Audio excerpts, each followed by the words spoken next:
विष्णु पुराण पंचमंस 29वां अध्याय। नरकासुर का वध। श्री पराशर जी बोले, हे मैत्रेय, एक बार जब श्री भगवान द्वारका में ही थे, त्रिभुवनपति इंद्र अपने मत्त गजराज ऐरावत पर चढ़कर उनके पास आए। द्वारका में आकर वे भगवान से मिले और उनसे नरकासुर के अत्याचारों का वर्णन किया। वे बोले, हे मधुसूदन, इस समय मनुष्य रूप में स्थित होकर भी आप संपूर्ण देवताओं के स्वामी ने हमारे समस्त दुखों को शांत कर दिया है। जो अरिष्ट, धेनु और केसी आदि असुर सर्वदा तपस्वियों को क्लेशित करते रहते थे, उन सबको आपने मार डाला। कंस, कुवलयापीड़ और बाल घातनी पूतना तथा और भी जो संसार के उपद्रव थे, उन सबको आपने नष्ट कर दिया। आपके बाहुदंड की सत्ता से त्रिलोकी के सुरक्षित हो जाने के कारण याजकों के दिए हुए यज्ञ मार्गों को प्राप्त कर देवगण तृप्त हो रहे हैं। हे जनार्दन, इस समय जिस निमित्त से मैं आपके पास उपस्थित हुआ हूँ, उसे सुनकर आप उसके प्रतिकार का प्रयत्न करें। हे शत्रु दमन, यह पृथ्वी का पुत्र नरकासुर प्राज्ञ ज्योतिषपुर का स्वामी है। इस समय यह संपूर्ण जीवों का घात कर रहा है। हे जनार्दन, उसने देवता, सिद्ध, असुर और राजा आदि की कन्याओं को बलात् लाकर अपने अंतःपुर में बंद कर रखा है। इस दैत्य ने वरुण का जल बरसाने वाला छत्र और मंदरावल का मणि पर्वत नामक शिखर भी हर लिया है। हे कृष्ण, उसने मेरी माता अदिति के अमृत श्राई दोनों दिव्य कुंडल ले लिए हैं और अब इस ऐरावत हाथी को भी लेना चाहता है।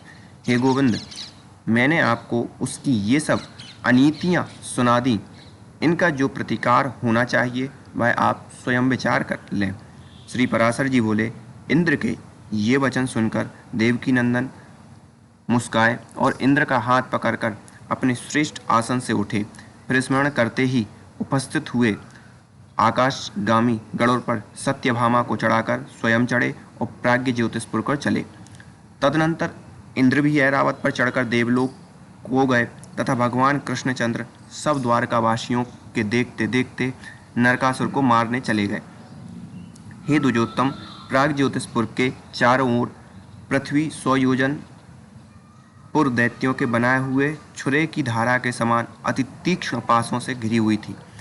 भगवान ने उन पासों को सुदर्शन चक्र फेंक कर काट डाला। फिर मूढ़ दैत्य भी सामना करने के लिए उठा, तब श्री केशव ने उसे भी मार डाला।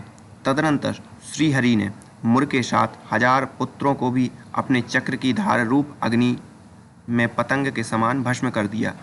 हे द्विज, इस प्रकार मतिमान भगवान ने मुर, हयग्रीव एवं पंचजन आदि दैत्यों को मारकर बड़ी शीघ्रता से प्राज्ञ ज्योतिषपुर में प्रवेश किया। वहां पहुंचकर भगवान का अधिक सेना वाले नरकासुर से युद्ध हुआ, जिसमें श्री गोविंद ने उसके सहस्त्रों दैत्यों को मार डाला। दैत्य दल का दलन करने वाले बलवान भगवान चक्रपाणि ने शास्त्रार्थ की वर्षा करते हुए भूमिपुत्र नरकासुर के सुदर्शन चक्र फेंककर 2 टुकड़े कर दिए। नरकासुर के मरते ही पृथ्वी अदिति के कुंडल लेकर उपस्थित हुई और श्री जगन्नाथ से कहने लगी। पृथ्वी बोली, हे नाथ, जिस समय बराह रूप धारण कर आपने मेरा उद्धार किया था, उसी समय आपके स्पर्श से मेरे यह पुत्र उत्पन्न हुआ था। इस प्रकार आप ही ने मुझे यह पुत्र दिया था और आपने ही इसको नष्ट किया है। आप ये कुंडल लीजिए और अब इसकी संतान की रक्षा कीजिए। हे प्रभु, मेरे ऊपर प्रसन्न होकर ही आप मेरा भार उतारने के लिए अपने अंश से इस लोक में अवतीर्ण हुए हैं। हे अच्युत, इस जगत के आप ही कर्ता, आप ही विकर्ता और आप ही हर्ता हैं। आप ही इसकी उत्पत्ति और लय के स्थान हैं तथा आप ही जगत रूप हैं। फिर हम आपकी स्तुति किस प्रकार करें? हे भगवान, जबकि व्याप्ति, व्याप्य, क्रिया, कर्ता और कार्य रूप आप ही हैं, तब सबके आत्मस्वरूप आपकी किस प्रकार स्तुति की जा सकती है?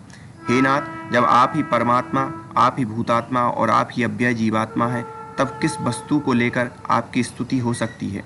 हे सर्वभूतात्मन, आप प्रसन्न होइए और इस नरकासुर के संपूर्ण अपराध क्षमा कीजिए। निश्चय ही आपने अपने पुत्र को निर्दोष करने के लिए ही स्वयं मारा है।